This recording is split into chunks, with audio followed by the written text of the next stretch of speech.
কি হয়েছে আপনার সাথে বলেন তো? আমার মেয়ে হলো আমার বাস্তি। বাস্তির নাম কি? বাস্তির নাম হলো জিম। কিসে পড়ে? ম্যাট্রিক পরীক্ষার ফর্ম ফিল আপ করা লাগবো।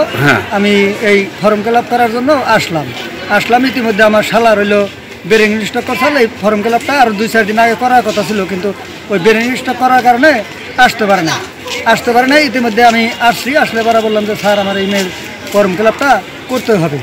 পরে বললো যে আজকে তো না, তুমি একদিন পরে আসো। একদিন পরে আসলে পরে কয় যে এই ফর্ম ফিল আপ তো করা চলবো না। কে করা চলবো না? কয় ফর্ম ফিল আপের ডেট গেছে। পরে বললাম যে আপনি একদিন পরে আসতে বললেন, বৃহস্পতিবার, শুক্রবার, শনিবার বদ্ধ গেল, 3 দিন তো বদ্ধই গেল। আমি আজকে আসছি, তাহলে পরে কয় না, করা যাবে না, এটা অনলাইনে গেছে। বললাম কে বলে করা যাবে না? এটা হলো হেডমাস্টার, এই নামবান লিডল মাস্টার। আচ্ছা। এই হেডমাস্টার সে বললো যে এখন করা যাবে না, হ্যাঁ সময় সীমা শেষ, পরে আসেন নাকি? হ্যাঁ, পরে আসেন। তারপরে কি করলেন? তারপরে না, এটা পড়াই যাবে না, আর এটা অনলাইনে গেছে, এটা করা যাবে না। পরে আমি এটা বললাম যে এখন তাহলে কি করি। গেলাম হইলো আমাদেরই তো স্কুলের সভাপতি এবং আমাদের পাশেই বাড়ি। পরে হের কাছে গেলাম, যে বললাম যে ভাই, আমি আবার আমাদের মেম্বারে নিয়ে গেলাম। কোন মেম্বার? রাসেল মেম্বার। হ্যাঁ, রাসেল মেম্বার। কোন ইউনিয়ন রাসেল মেম্বার? আটি ইউনিয়ন, সাবেক। আচ্ছা, তারপরে মেম্বারে যাইয়া ওই সভাপতি রিকোয়েস্ট করলো যে আর বাস্তিটার তো ফর্ম ফিল আপ করার লাগবো, কিন্তু ইতিমধ্যে বলে ডেট গেছে, এরকম ঘুরাইছে। তাহলে আপনার নামটা কি? আমার নামটা হলো বাইজিৎ। আপনার বাড়িটা কোথায়? বাড়িটা গুণিকিশোর। আচ্ছা, বলেন এখন। পরে সভাপতি বললো যে আমি 2 দিন আমি দেখতাইছি জিনিসটা, ব্যাপারটা আমি স্কুলে যাই দেখতাইছি। পরে আমি 2 দিন পরে এর কাছে গেলাম, মেম্বারে নিয়েই গেলাম। মেম্বারে পরে কইলো না রে দাদা, এটা করা চলবো না, তুমি করো, একটা বছর পড়াও। পরে বললাম যে ঠিক আছে, আমি দেখতাইছি। পরে আমার ইতিমধ্যে ওই বাস্তিটা আমার শিখির যে একটা বছর পড়লাম, এখন আর পরীক্ষা দিতে পারবো না শিখির। পরে শিখির হই না, আমার আর ভালো লাগলো। পরে গেলাম হইলো আবার ওই সভাপতি রিভাইসটা মানিকের কাছে গেলাম। মানিকও বললো যে ঠিক আছে। আমি এই স্কুলের সভাপতির নাম কি? সভাপতির নাম হলো মুজিবুর সাহেব। হ্যাঁ, ওনার বাইস্তার কাছে গেলেন। আচ্ছা, তারপরে কি ঘটলো? হ্যাঁ, বললো যে ঠিক আছে, আমি লিলন তো আমার বন্ধু, তাহলে হেডমাস্টার তো বন্ধু, তাহলে হ্যাঁ আমি একটু আলাপ করে দেখি। পরে হে আলাপ করলো, হ্যাঁ ওই তো একই রেজাল্ট, ব্যর্থ, মানে পারলো না। পরে বললাম যে ঠিক আছে, দেখি। আমি মানিকের বললাম দেখি আমি পারি কিনা, করাইতে পারি কিনা। পরে ওই মাস্টার হইলো চাচা হইলো কৃষ্ণ, আমি লীগের মানে নেতা। পরে হের কাছে গেলাম, বললাম যে এইরকম ভাই আমার সমস্যা, আপনি আওয়ামী লীগ করেন, আমরা আওয়ামী লীগ করি, তাহলে আমার বাস্তিটা এরকম পরীক্ষা দিতে পারবো না, তাহলে আপনি এটা দেখলে জিনিসটা ভালো হইতো। আর হেডমাস্টারও আপনারই বাতি যায়। পরে ঠিক আছে, আমি দেখতেছি। ফোন দিল, বললো যে টাইম লাগে। পরে ব্যাপারটা একটু জানানোর পরে যে মোবাইলে বলা আছে, হ্যাঁ কালকে আসতে পারেন, আমি কালকে আসতেছি। পরে হ্যাঁ বাসায় গেলাম। পরে ইতিমধ্যে হইলো কার বাসায় গেলেন? ওই কৃষ্ণের বাসায় গেলাম। কৃষ্ণ মানে যে সভাপতি আমার হইলো বাস্তি, আর একটা হইলো বান্ধবী, একসাথে লেখাপড়া করে। আপনার সাথে এই স্কুলের যে প্রধান শিক্ষক ফর্ম ফিল আপের বিষয়ে কি ঘটনা করছে সেই বিষয়টা বলেন।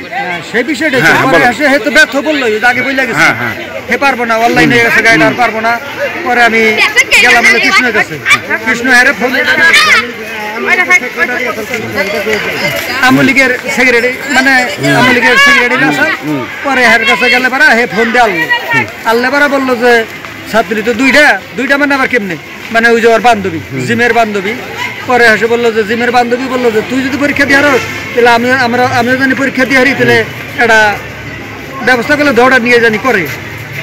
পরে গেলে পারা বললো যে টাকা লাগবে 2টা 30,000। কে বললো কথাটা? প্রধান শিক্ষক। হ্যাঁ, লিটন চন্দ্র দে বললো। হ্যাঁ, টাকা লাগবে 30,000। পরে বললাম যে স্যার কোথায় বললো? স্কুলে বসে বললো না? এটা হলো হের বাসায় যা বললো। হের বাসায় হলো, এটা আমরা আলাপ করলাম। বলছিল যে এই ব্যাপারে স্কুলে না আইসা আমার বাসায় জানি আসে। পরে গেলেন বাসায়? তারপরে বাসায় গেলাম। পরে বললো যে টাকা লাগবে 30,000। পরে বললাম যে 30,000 টাকা তো স্যার আমরা পাঠাচ্ছি না, আমরা গরিব মানুষ, ব্যাংক চালাই, তাহলে বাপটা হইলো বেরেনি স্টক করছে, তারা তো 30,000 টাকা দিয়ে পারবো না। তাহলে গরিব মানুষ তাহলে স্কুলে পড়ায় কেন? কে বললো কথা? এটা বললো হেডমাস্টার যে গরিব মানুষ কেন পড়ান? হ্যাঁ, কেন পড়ান। আচ্ছা, পরে এসে বললাম যে আমরা 30,000 টাকা দিয়ে আর একটু কমে এটা মেনে নেন। পরে বললো যে ঠিক আছে 25,000 টাকা দিন। পরে বললাম না 25,000 টাকা না, আমি 20,000 টাকা দিব। আপনি স্বীকার করলেন? হ্যাঁ, আমি স্বীকার। এখন ওই যে মেয়ের কান্না, মেয়ের কান্না দেখে ভালো লাগে না, এই জন্য 20,000 টাকা বললাম। 20,000 টাকা রাজি হলেন? হ্যাঁ, রাজি হলাম, কিন্তু হেডমাস্টারের 20,000 টাকা রাজি হলো না। তো এ বললো যে 25,000 টাকাই লাগবে। পরে যে আওয়ামী লীগের সেক্রেটারি কৃষ্ণ হে বললো যে যাকে 22,000 টাকা দিব।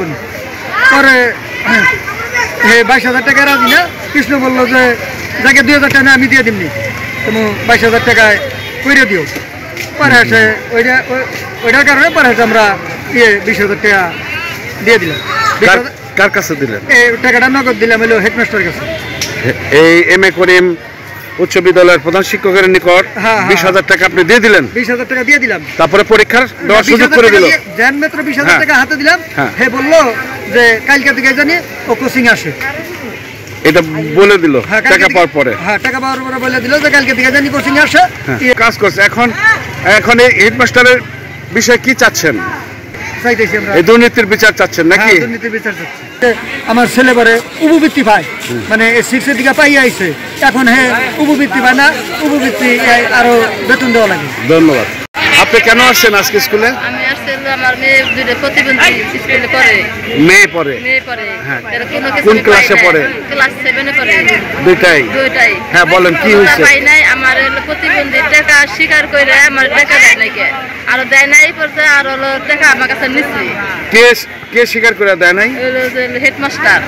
আর বর্তমান হেডমাস্টার? হ্যাঁ, মাসের মাস বেতন দেন লাগছে। উপবৃত্তি দিলেও তা হলো একটা উপবৃত্তি করে দিছে, তারপর আমার বেতন দেন লাগছে 5,500 টাকা। প্রতিবন্ধীকে সহযোগিতা দূরের কথা, এবং উল্টো আপনাদের কাছে বেতন নিচ্ছে।